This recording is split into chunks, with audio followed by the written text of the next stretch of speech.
48-hour art check, round 44. Yes.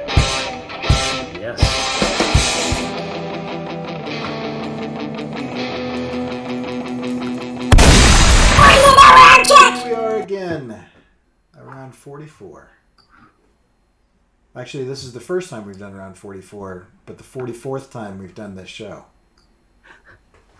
Whoa. Okay. Is there something open? Oh, okay. That would make sense. Okay, did you hear that? No, I hope I you didn't hear that. Do I have something That's good that's because echoing? there was some slapback going on, but I think we're good. So Okay, let me. we should be okay. There we go. I've accidentally Sorry revealed about our that. secret. All right, so resuming. So how's it going?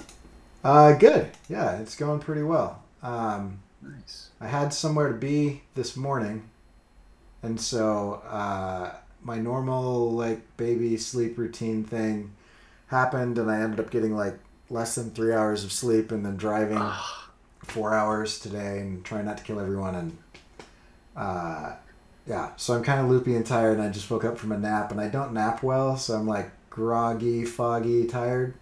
So Yeah. should be interesting today. I love it.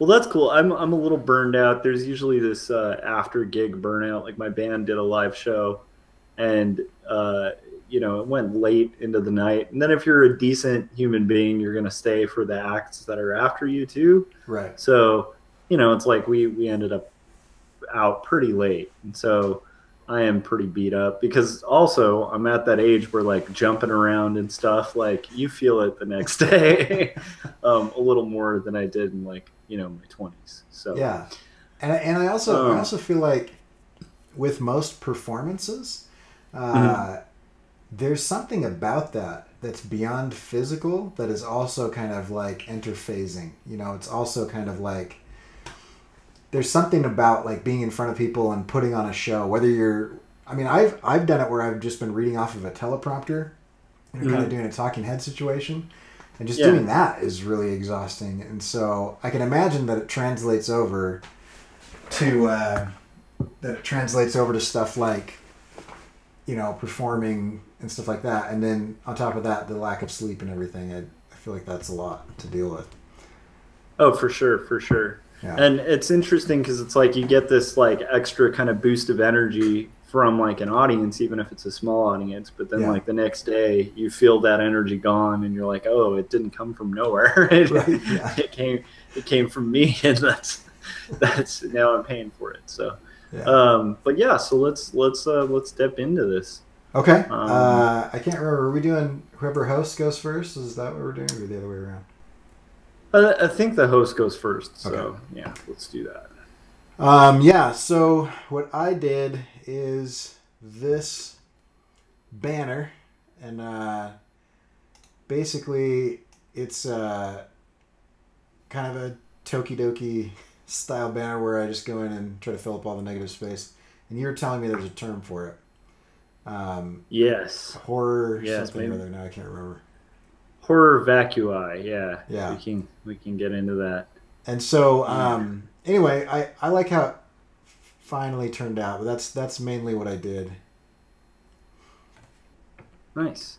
So I got basically a flyer done last minute for the gig, and then I have done my rough layout and my type for the next page. So I'm ready to get going on the roughs. Not quite as far as I wanted, but it'll do. Yeah. And then as far as challenges go, my main challenge is just that I had a funeral that I went to today, about 2.5 hours south of where I am. Super awesome guy. He was a great uncle, I believe. Just salt of the earth farmer, my mom's uncle. It was really awesome, but it was also like all day. Like I just barely got back a couple hours ago. And so like preparing for that, and then I've got to like get stuff ready for church tomorrow. And so it's just like time consuming stuff. Yeah. For me, it's mainly like today, my son was just kind of acting up a little bit, and so that was like really all occupying because my wife and I had to figure out like, okay, well, what's the repercussion for him on this kind of thing. Yeah. But other than that, just having fun has actually been the biggest challenge. I've been having too much fun. So. That's a good problem to have. Hard to balance. Yeah. So as far as plans go, I got a bunch of quotes from the printer. I've nailed down like what I'm printing and files that I'm printing. I had to change up a ton of what I'm doing as far as signs. I was going to do this whole rotating scrolling sign thing. That's a whole nother story. I figured out how to do it and how I would want to do it, and then I priced everything out, and it would make it so that I might not make any money at the show. So I changed that up, and I've got to just get everything submitted for prints and whatnot. Just the last few little things. Yeah, that's a lot of work, man. Show prep. I am hoping to just kind of get the beginnings of the rough pencils done. And the reason I say that is like the way I'm laying out this page, if you guys remember the thumbnail, it's going to have a bunch of fake comic book covers on it. So those are going to take a long time to draw. But the key components I should have done, at least in the rough stage, by the next time we meet. Interesting. Yeah. Well, so Pikey Camp's in the chat, and before we get into our kind of topic and stuff, I just wanted to mention he actually sent me a message on Facebook with a link to his website, pikeycamp.com, and he said he had been spurred and motivated to make a website due to the art checks and the art casters, and I thought that was really cool. And Pikey's always very supportive of us and always shows up in the chats and is, contributing really interesting stuff. So I thought I should give him a little shout out. You guys should go check out his website. Yeah, that's awesome. And Pixel Trader's also in the chat as well. So nice. That's cool. It's fun to start seeing familiar faces show up to these. It's kind of cool. I know. Yeah, it's nice. Okay. And if you guys have any questions while you're in the chats, feel free to ask us, and we'll answer them during this time. So, yeah. So we had a couple kind of interesting topics. Like, so what do you kind of want to hit on? Let's start with the deeper one. I've been kind of chomping at the bit. I actually did a big Twitter rant thread thing on this one. So, and then we can jump on some of the other ones. I've kept a list. We'll jump on some of the other ones in future episodes. But the old existential question of like, what makes you you, right? Who are you? I find really interesting. And I've been going through and listening to the great courses, and there's a lecture series on existentialism. It goes through Nietzsche and all that, Kierkegaard and all that good stuff. It got to the Heidegger and Sartre. And one of the things that those two go into so much is like what makes you you as an individual. And so here's the thing, right? We often define ourselves in society by things that don't really define us, but by ways that we are categorized. For example, in the US, when you meet someone, you'll often say, what do you do? Meaning, what is your occupation? And you give your role in society, right? You say, well, especially in LA. Yeah, kind of, like, and where I am, it's a college town. Most people are defining me by what I teach, right? Yeah. And so it's kind of like random. Like, I don't know, whatever, right? And so, but the idea is, Josh, you're an art director at a specific company, and if for some reason you didn't apply for that job, other people would have applied for that job. They would still have an art director, right? So the art director is something that you do, but is not something that defines you as a core individual, right? I teach classes, and while I teach it a specific way, those classes would still exist in the catalog. They would be taught by someone if they weren't taught by me. And you can take that further. We also define ourselves by the relationships that we have to other people. And so if I didn't marry my wife, she would have married someone. If for whatever reason, you know, I was conceived 1 second later, 1 second earlier, you know, by a different genetic mix, there would be a different person that came out, and that child would still be my parents' first child, but it wouldn't necessarily be me. And they wouldn't know that it wasn't me. Like the fact that that happened, they wouldn't recognize the loss of me, right? And Yeah. Heidegger goes on to say that he uses this kind of as a, oh, now I'm going to blank on the, what's the philosophy where nothing matters? Nihilism. Nihilism. He kind of uses it from an existentialist, nihilist standpoint of like, see, you're not that important and nothing really matters because you can easily be replaced as an interchangeable part. But it got me thinking about, especially those that are creative, if someone else took a story like Quarterly Stories and had the same story beats and had the same whatever, right? You could even sit down and plot it out with them.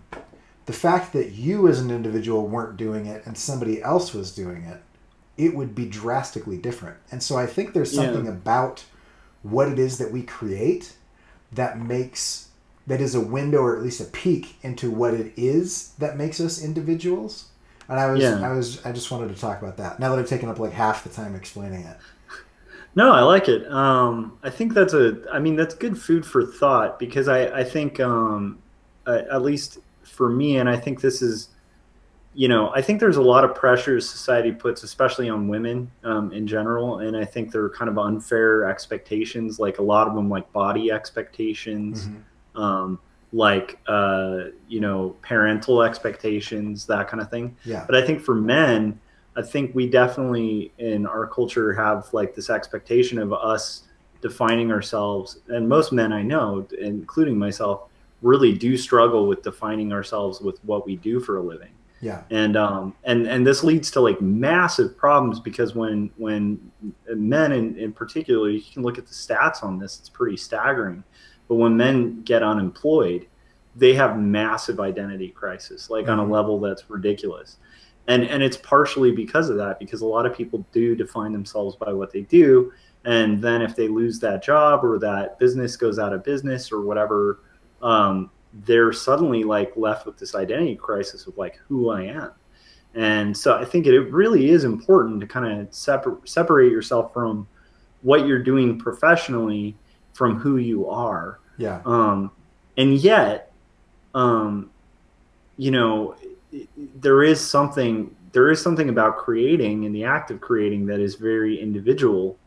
And so trying to kind of pinpoint that is fascinating. Yeah. I think it's an interesting, man, it's such a deep topic. I'm not even sure if we can brush the surface of it, but it's like, to me, it brings up some really interesting things, like the individual versus the collective. And I think this might tie back to like a video you did recently where it was kind of about a balance between the two. Yeah. Because I do think in America, there's a real focus on the individual. Right. And I think that can be healthy, but I think that can also have like a cost, because I think human beings are meant to be in community and with other human beings. And so there's like a negative aspect that can come from like an individualistic identity. But there definitely is something unique about yourself as an individual. So if it's not your work, if it's not like what you're doing professionally, if it's not your family, like you were saying, like your parents could have had any child. So you start divorcing all of those things. Well, what is it that kind of makes you you? And I think I think with art, I definitely think when I'm delving into autobio, that's something I'm constantly thinking about. Like, you know, I'm trying to tell an authentic story that's authentic to my own experience, but is that a unique experience? It's a good, it's a good question. Right. It may not be, you know? Well, I think whether you take it from a religious standpoint, whether you take it from a psychological standpoint, whether you take it from a philosophical standpoint, the individual is significant. And important. And I think it's important to understand that that's true, because otherwise, if you were to take it from, let's say you take it from a purely, you know, the standpoint that the individual isn't significant at all, and that our only significance is our relationship to the collective or the group or society, then if somebody else can do something similar to what I can do, there's no net loss if I am murdered, right? There's no, what does the world lose in a completely socialist situation where people are viewed as like cogs as the greater machine? If, you know, which was Josh actually Kemble one of is the killed and someone else replaces Josh Kemble to do that thing. And on the flip side, how does society benefit from a bunch of lone wolves who refuse to interact with each other and only work out of completely selfish means? The one thing that I found really interesting though is like the story of The Shape of Water, right? You have two guys, the author of the book and the director of the movie. They were playing tennis together, and Guillermo was asking that dude. He was like, "So what are you working on?" And he's like, kind of embarrassed about it. He's like, "Oh, I'm writing this super weird book." And he's like, "Oh, tell me about it." So he tells him about it, and he's like, "That's going to be my next movie." And what they actually did was they plotted out major points, and they were like, "Oh, okay, I'm going to be the story will kind of progress along these things." They had the same characters, they had the same plot points, but then they intentionally decided to go their separate ways and make their own pieces.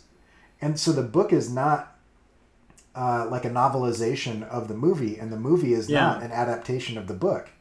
They're two separate things that are doing the same thing, but they do them differently because of the individual creators that came to the table. Exactly, and I think that that's where it gets into this really interesting thing about identity, because a lot of it is based on experience, but a lot of it's based on just kind of like genetics too. And and then based on, I would say, like the soul, but I mean, like if you don't believe in a soul, you could say just based on the personality you've acquired. But I would say, like, you know, the neat thing about, you know, being an individual creating is that, like you said, you could do literally the same plot, and what you're going to bring to it is something that's very unique to you, and that might be a bad thing or a good thing. Right. You know, but the point being, you're going to bring to it all your own experiences, all your own sort of different quirks and ticks, and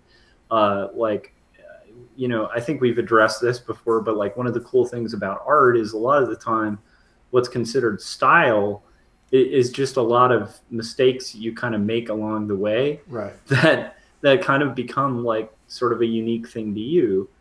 And I think that's a much more interesting world where you have like art with mistakes than like a bunch of streamlined photocopies of things that already exist. Right.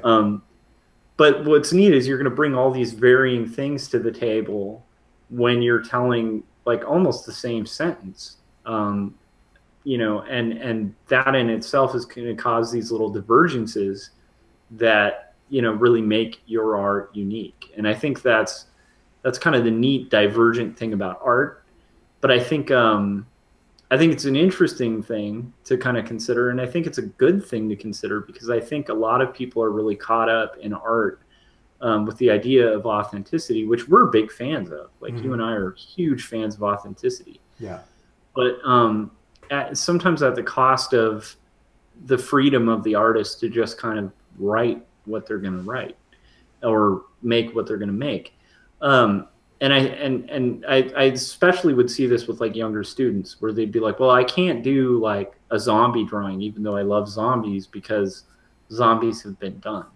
Right. And I want to do something that hasn't been done. Yeah. And that the catch behind this, like that whole thing about divergence and unique personal experience, is that, you know, your zombie is going to be much different than mine. And if you're doing it correctly and you're being kind of like really exploring and really kind of fully bringing those experiences and stuff to the table, then, you know, like your plot is going to be slightly different, even though there's an old saying that like there's no real plots that like Shakespeare didn't do. Like he pretty much Right. did all the different arcs. And so like whatever you do is going to kind of boil down to Shakespeare. You know, there's a million like modern films and television shows that I can look at and be like, oh, it's just Peanuts. Right. Like it's the story structure for Peanuts. Like that guy's Linus. Like, you know what I mean? You can point out each character that Schultz came up with in that little melodrama that he had running forever, you know? And so it's like I wouldn't like, I think artists should, rather than being concerned about like making something new, like trying to reinvent the wheel, might start wanting to think about the idea that the way they ornament the wheel and the way they kind of design the wheel is going to naturally be different. And so that in itself is unique. And I think if you're caught up in trying to make it unique, you might actually end up making just a photocopy. I don't know if that makes sense, but that's my own and I kind of ramble on it. I think there's something along those lines that I really like. Being defined by the mistakes that we make is almost like the core of humanity. You know, it's not necessarily the strengths that we bring to the table, but our foibles and our failures that we bring to the table that define who we are and make it relatable. So when you're looking at something like what you were talking about with like another zombie thing, it's been done to death, right? But it had kind of been done to death for a while. It's not like Robert Kirkman invented the zombie genre. That was something that had been around and had been done, you know, or vampires, you know, and whatever. And you get all that. There's in copyright, it's not law, but kind of the legal policies or expectations, doctrines, that's what they're talking about, is you have the difference between something that is derivative and something that is transformative. And something that is derivative, for example, I have original art on my walls, right? The original actual piece of paper that the artist drew on has significantly more value than a copy of that exact page, even if it's printed at the same size.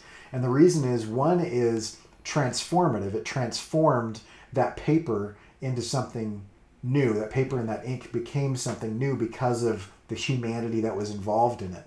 But once that happened, then it became derivative if it's derived from that thing, or you make a copy of that thing. And so there is a way to do the zombie genre in a super boring derivative way if you literally don't add any of yourself into it. You don't try to reach and attempt that authenticity, which a lot of philosophers say is actually impossible, right? Just knowing that you're being observed changes the outcome of what it is that you're producing. Thus, it's not authentic. But that attempt at authenticity, that attempt at moving in that direction and trying to create something like that is what I believe will make you fail. And those failures are actually what define you as an individual, and that you as an individual failing publicly is what will create a transformative work rather than a derivative work. And so it's kind of interesting in that I draw the human anatomy wrong, right? And as much as I try not to, I will always draw it wrong because, you know, this is not a pipe. Like this is an illusion. The idea that I'm taking these three-dimensional moving creatures, freezing them in time and putting them on the two-dimensional space, there will always be, no matter how perfect I get that, mistakes that are off or mistakes of perception. And the way that I'm filtering those from the experiences that I'm bringing to the table is going to be unique to me. Whereas if somebody else were to draw the same thing, having spent an equal amount of time studying human anatomy, their drawing will, by definition, because they are different, be different. And those differences are what define something about, and I don't know what it is, but something about us as individuals. Well, and it's so funny because like even that in itself, like the idea of like kind of perfectly replicating something,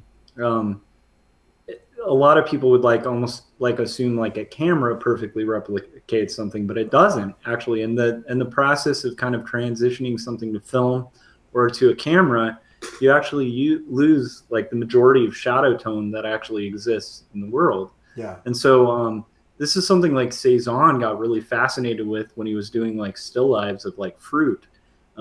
was the idea that like people had just traditionally been doing these kind of like sepia tone paintings and then just kind of leaving the shadows in like sepia, or so it would look kind of washed out.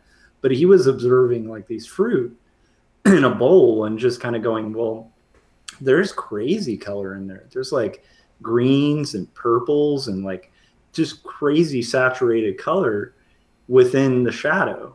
And so like he spent like years just trying to capture really beautiful, like colorful shadow. And a lot of people would say like a Cezanne bowl of fruit's much more accurate than like a photograph of a bowl of fruit. Yeah. To the color you see as a human being with like, if you've got good vision, you know.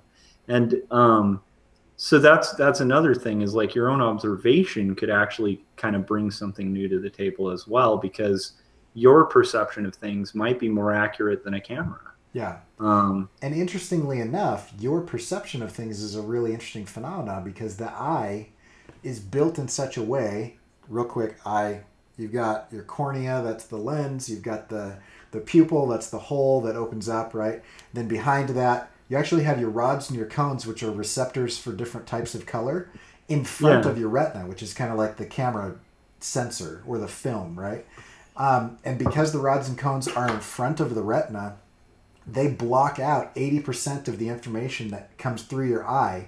So only 20% actually hits your retina, which means that you literally invent 80% of what you see in your mind. And that's why you can do like optical illusions and tricks. That's why if you're like staring at a fixed point and you go into the upper right or upper left-hand corner of your vision, that like your mind just makes that up based on patterns and kind of soothes you and tells you that it's creating something. So with that, you're actually building what you see out of experience from what you've seen in the past. And so your expectation, and this is where Gestalt principles come in, like my expectation of figure ground, for example, or similar movement or whatever, any of those principles is actually built on what I've seen happen in the past, right? Humans or figures tend to be convex rather than concave. They tend to move across the background rather than be fixed against it. They tend to be X instead of Y, right? And so because of those expectations, because of the way I've experienced the world thus far, I bring that to everything that I do, including literally and figuratively how I see the world. And so when we talk about like observations, I find that really interesting too, because your observation of your senses is massively biased by your experiences and your interpretation of those past observations. So it's it is literally impossible to have an unbiased observation because of what we've been talking about, the imperfections and the mistakes that we make in humanity. Yeah.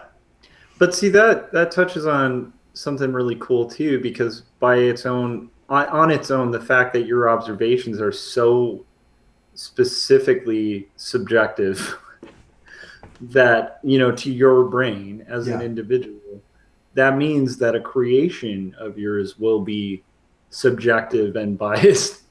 And so even in an effort to be objective, you're naturally going to be making something unique. And Holly just said something really cool in the chats, Holly Brown. She said, lately I just try to mix my interests into a blender and make something new or fun. Originality is very foreign to most people because it's no longer relatable. And I actually think that's a good point. I think that aside from anything, just as an artist, like if you're not kind of mixing all of your interests into what you're doing, I feel like you're going to be missing out. Because one of the weird kind of undefinable things about art, and I could never understand why this was, but even when I was teaching, if I was like critting something, I could just tell when the student was bored. Like they might make this really beautiful piece, but it's missing something, and it feels like they were bored. Yeah, and it just reads like that they weren't interested in what they were doing.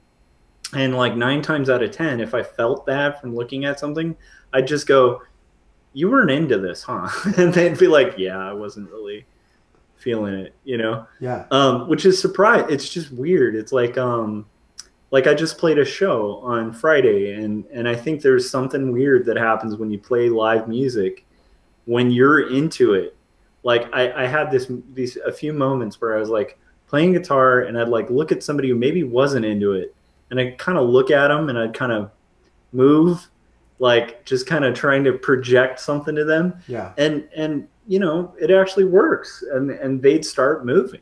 They'd start kind of feeling it. Yeah. And it's like it's like you kind of put out this feeling and get it in return.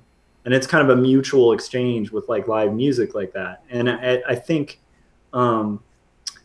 that it is kind of ephemeral and hard to pin down. It's much like, you know, the whole just trying to define art thing.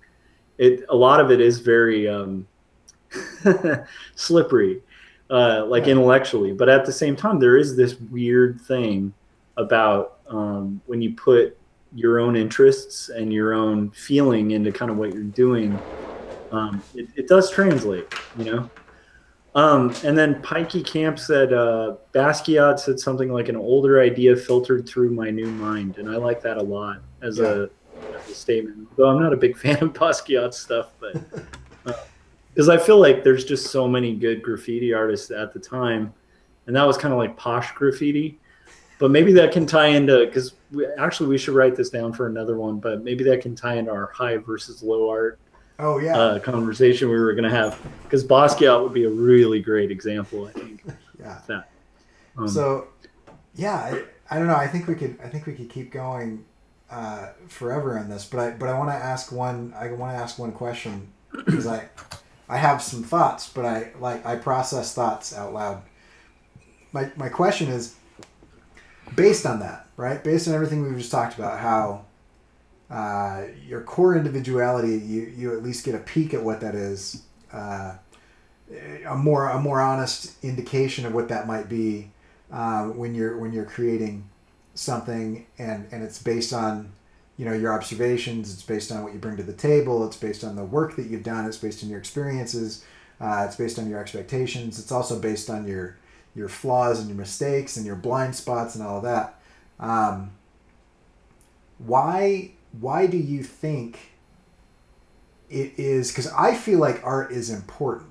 Like, I think it's important to society, but I also think it's important to the individual. And really quick for me, I was quite lost, and I wouldn't say unhappy, but definitely unsatisfied when I wasn't like currently working on my own projects. And so if you look at life as a series of transactions, which a lot of economists try to look at it like that, and I don't think that's an accurate way to look at it. They try to say, you know, that people are always going to make the most valuable decision that they can or whatever, but they actually find psychologically that people are more apt to decide emotionally and then rationalize and justify their snap decision rather than like weigh out like all of the pros and cons and say this choice versus this choice has the most benefit to me as an individual, right?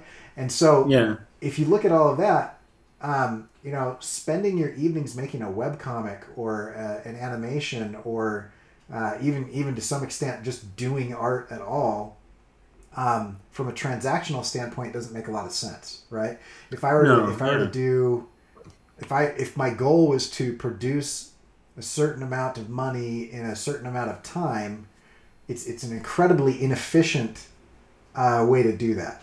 And so, based on that, and based on everything that we've been talking about, I'm curious, why do you think we are driven to create? Because it seems like whether you're into gardening or knitting or oil painting or illustration or design or, you know, playing the guitar or whatever, there's a drive that we have as human beings to create something. Why do you think that is?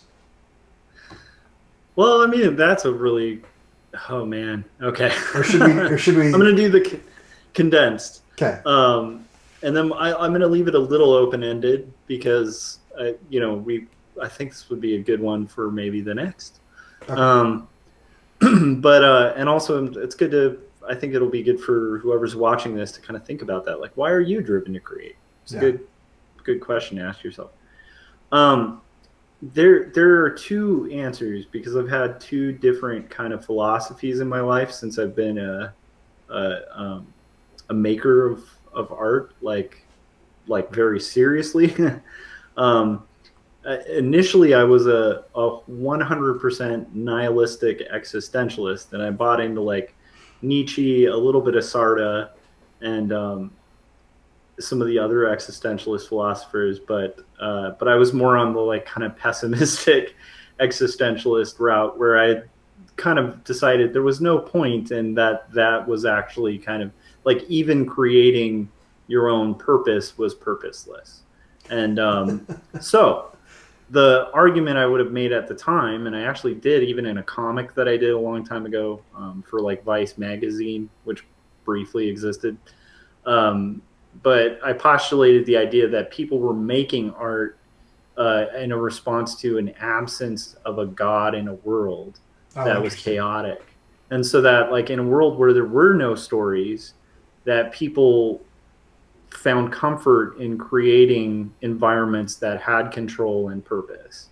And so people were actually inventing, it was like a pacifier in a weird way, an attempt at kind of making up for the creator that was gone or whatever. So trying to address the absurdity of the universe. Yeah. Right. So that was kind of like that was it. It was like I felt like art was an act of rebellion against reality. And now I would make the argument, because I'm religious, and here's the thing, like before I get into that, is like I think that art is meaningful to people. So when you as an artist have your own purpose, I'm sure whether you're of a faith or of anything, I think there is something spiritual about it. Whether it's like, like even when I was an existentialist, like that is still kind of a spiritual idea. Right. Was the idea that there is no significance, so we're attempting to make a significance, Yeah, but now the idea of spirituality doesn't necessarily have to denote religion, though it can. Yeah. It really just means you're admitting that there's something beyond the mere physical. Yeah, you're definitely when you're making art, you're making it a little bit for the feels, like right. You've got a little bit of emotion in there. And so for me now, though, I feel like we're actually kind of like I like this Tolkien idea. Tolkien talked about that you're kind of drawing closer to the creator by creating, and you're kind of and you're driven to create because your creator was driven to create. And so it's like this weird. It's almost like you're holding up a mirror to God. And that's really heavy, I know, but that's kind of my philosophy right now. So like really that's affected the way I've approached my comic as opposed to the way I was approaching it before, because what I'm making right now, like I really do want people to read, but at the end of the day, like my number one goal with it is to make something that I feel is of value to that I feel is beautiful and kind of will reflect the God that I believe in. That's kind of heady and weird and heavy. Yeah, and I'd like to add to that really quick because we're way over. I'd like to add to that though that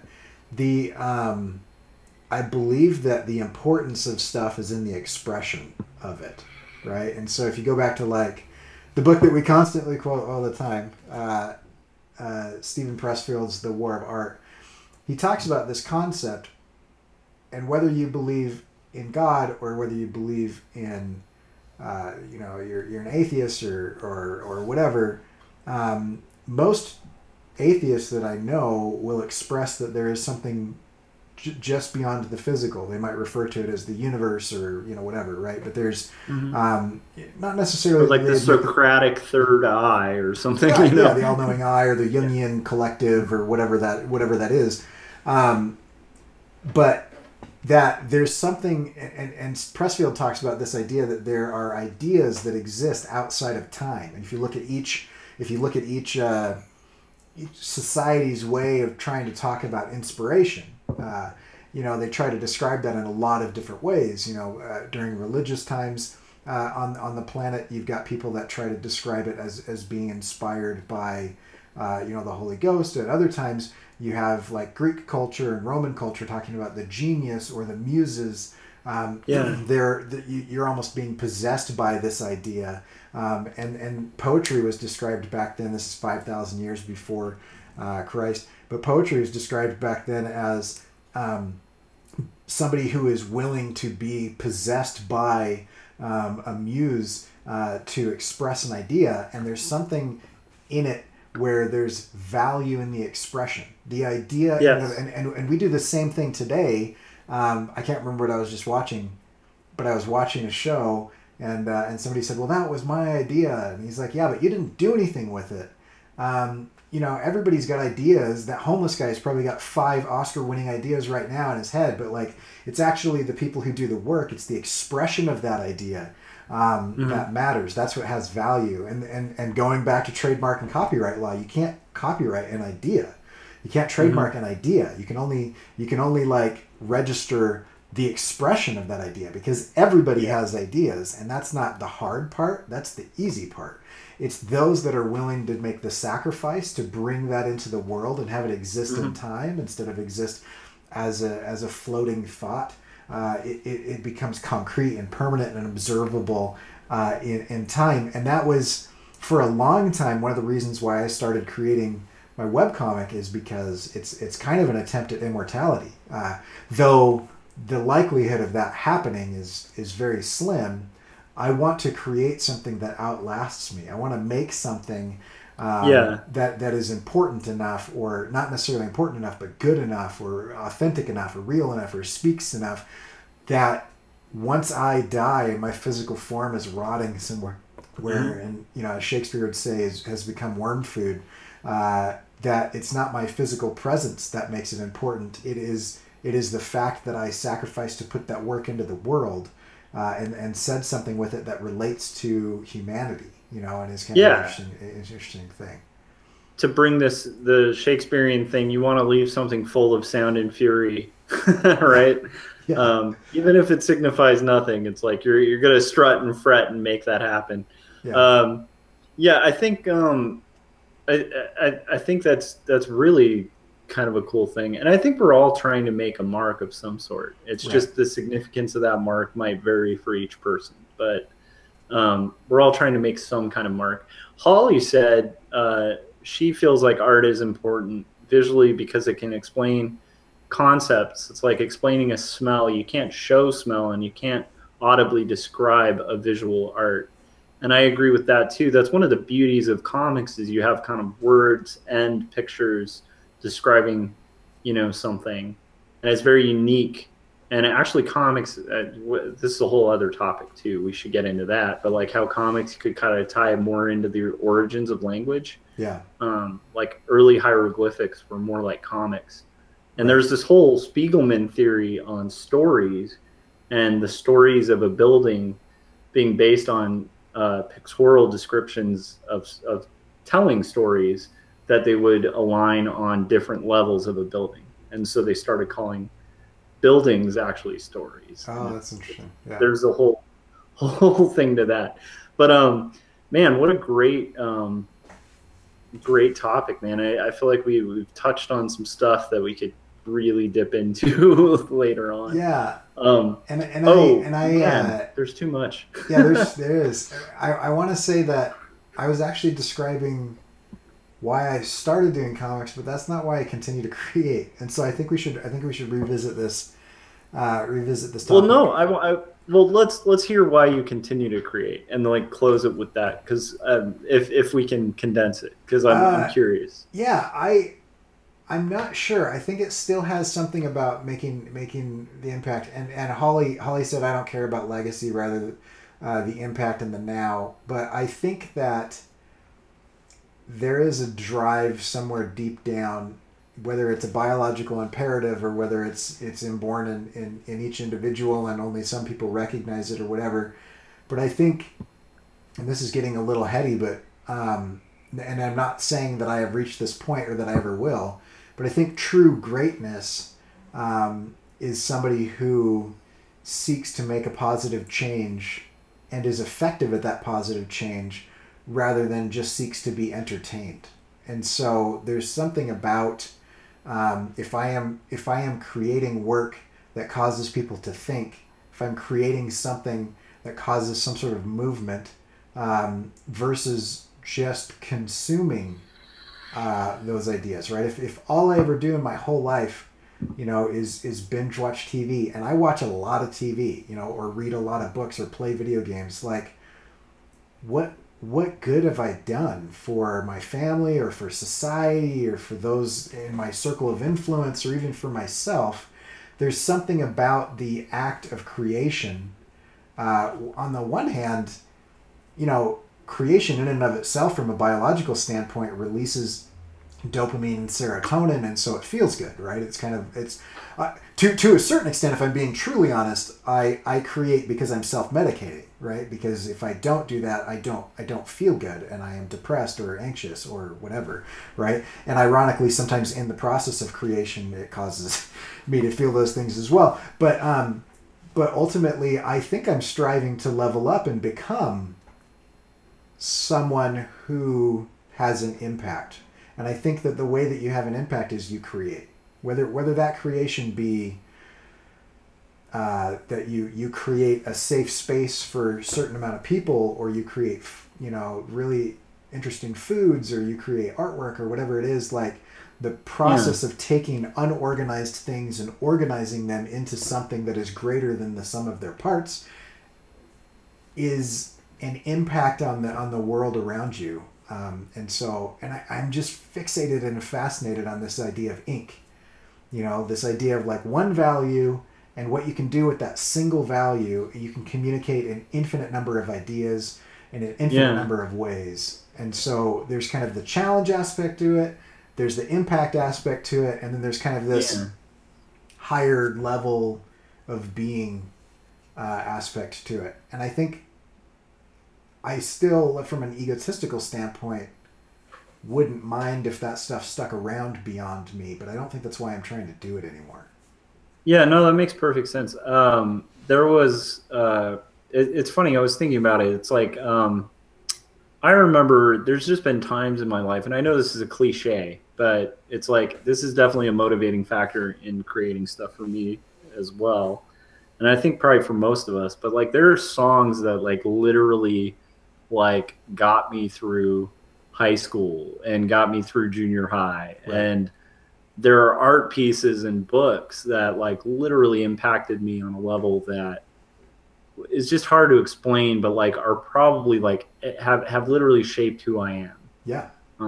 Like, this one's a cliche, but like the first time I read Catcher in the Rye, I remember feeling like less alone because I read it at a really good time of life. It wasn't forced on me by like a classroom, which I think is a good way to come across that book. I think if it were being taught, you might not have as much a connection. Yeah. But I just kind of read it because I was like, oh, this book's been banned a bunch. Yeah. I'm going to read it because I'm curious, like, why did it get banned? Like, why are there these weird people who've like had copies on them? There's a weird history to it. If you guys ever get bored, look it up. It's interesting. But I read it and I remember just feeling like at the time, I think I was like a young teenager and I was looking at people and especially adults and feeling like the whole system's rigged, like people are really fake, they're really phony. And then I read this book and it's like, it was like, it felt like I just related. I was like, oh, this is how I feel about everybody and somebody speaking about it and no adults speak about it. And that really connected with me. And like, there are a million other books I could bring up, but the point being, there is definitely a part of me that wants to kind of return the favor. Like I've experienced that in art and I'd like to give that to somebody in some way. And that could be as simple as like yesterday playing a show. I hope people had a good time and I hope maybe somebody heard it and liked it, and maybe it made their night better or something. Yeah. And with my comic, I hope people read it and I hope they're moved by it, and maybe not moved in the way I want them to move, but I hope it does something for them. So that's kind of a big motivation too. But it is funny because I think this is just such a weird topic and kind of could expand to a lot of episodes. on all sorts of different facets. Like you were talking about the idea basket kind of idea, or the idea, it's like the idea that there's these ideas that are floating around and we kind of access them by showing up and doing the work. I love that, and that ties into kind of some old Socratic philosophies of the idea, like the Pythagorean theorem, didn't, like, the guy who discovered it didn't just like invent it. Like it's an idea. Like mathematics are a really great example of this, because the first person to figure out like 1 + 1 = 2 didn't invent the fact that like they didn't invent the fact that if I had one apple and I had another apple, I now have 2 apples. Like they didn't invent that. They just discovered the math. Yeah, they just codified it. Exactly. But so it's this weird thing where there are these truths that are out there that you can kind of access and you can kind of interpret, but you're not necessarily the inventor of. And that goes to, like, I think that actually ties into art and stuff. But I only brought that up just to mention, like, there's so many directions we could go with this conversation. I love that we have so much action in the chats too. Like Pikey was saying, the same for me. Immortal Ideas. Holly kind of called us on being a little egotistical, and she said Shakespeare probably didn't know the impact of his plays would have. He was being selfish and thinking about money, which is totally true. A lot of that was just like, hey, I'm going to hustle and make some money here. Yeah. And then comparing creations is risky because you never know the impact of one type of art. Stupid pop music could be equal to deep indie stuff depending on the consumer, and that's totally true too. Yeah. It's you could and I would say that as well. Like I've talked to you about this when it happened, but like one of the coolest moments in the last like few years for me was meeting a member of Monty Python. Like Monty Python had a huge impact on my life, and that's not like some indie pretentious thing. That's like guys who made really eloquent fart jokes, and yet they shaped a massive part of me. And it was like it was an emotional thing, like meeting this person who, like, once again, through just really wonderfully stupid comedy, got me through junior high. Like Monty Python probably got me through junior high more than Catcher in the Rye, so it's there's a whole thing.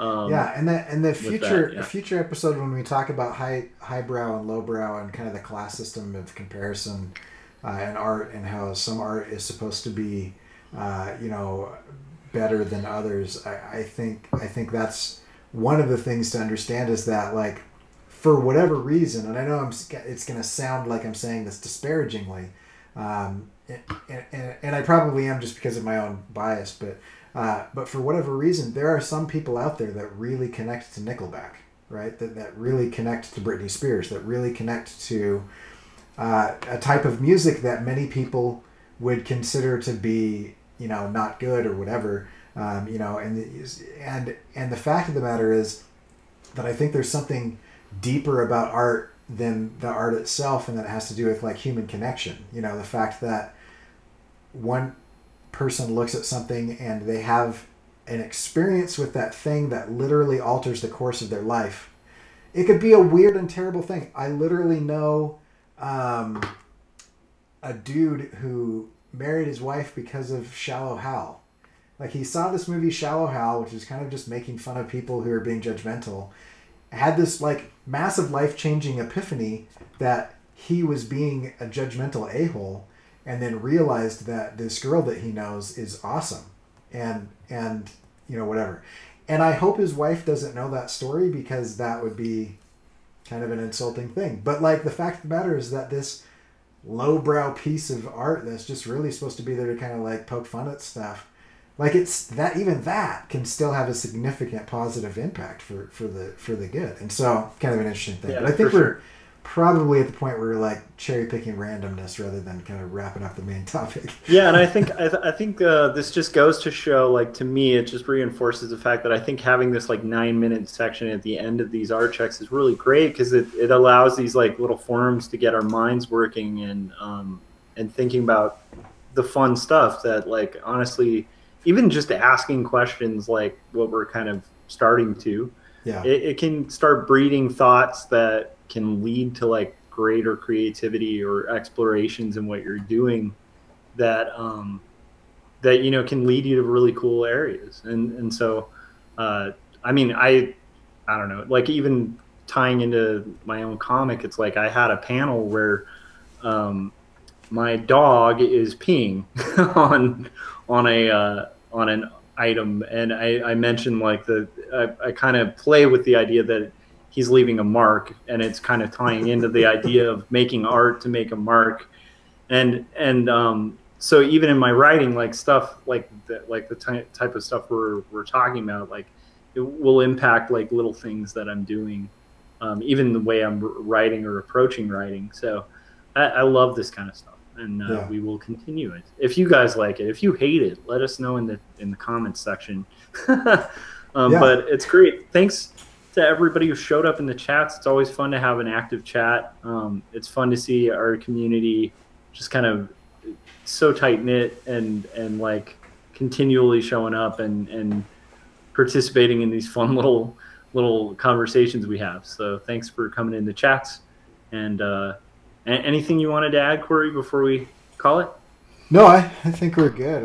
I'm going to just take a couple notes so that we don't forget some of these things we want to talk about in the future. All right. Well, while you're taking those notes, the intro music was by my band No Saboteurs, which you can check out on facebook.com/No Saboteurs. You can find my work at quarterlystories.com. And you are on Cory's channel, so you're probably already subscribed. If you're not, hit the subscribe button and hit that little bell so you can get notified whenever he has an update on his channel. And you can go to corykerr.com and check out all his awesome work. And yeah, probably stickers for sale at some point on there too. Yes, so, and I will be doing a giveaway in the next few days. I'll be announcing what I'm doing with that. So if you want to win, have a chance to win one of everything I'm printing for this show, stick around there. So thanks again for jumping in on the chat, and we will see you guys in a couple days. We're out.